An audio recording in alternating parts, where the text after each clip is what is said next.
ஒரு குடும்பத்தையே கொன்றுவிட்டு அந்த வீட்டிலேயே அமர்ந்து கொலையாளி ஐஸ்கிரீம் சாப்பிட்டிருக்கிறான்.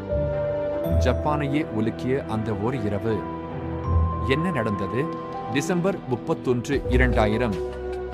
மியாக்சாவா என்ற ஒரு மகிழ்ச்சியான குடும்பம். நள்ளிரவில் ஒரு சைக்கோ கொலையாளி அந்த வீட்டுக்குள் நுழைகிறான். கணவன், மனைவி மற்றும் 2 குழந்தைகளையும் மிக கொடூரமாக கொலை செய்கிறான். ஆனால் அங்கேதான் ஒரு திடுக்கிடும் திருப்பம். கொலை செய்துவிட்டு அவன் ஓடிப்போகவில்லை. அந்த வீட்டிலேயே 10 மணி நேரம் இருந்திருக்கிறான். அங்கிருந்த உணவுகளை சாப்பிட்டிருக்கிறான். கம்ப்யூட்டரை பயன்படுத்தியிருக்கிறான். இறுதியில் அவர்கள் வீட்டிலிருந்து துணியிலேயே இரத்தத்தை துடைத்துவிட்டு அமைதியாக வெளியேறியிருக்கிறான்.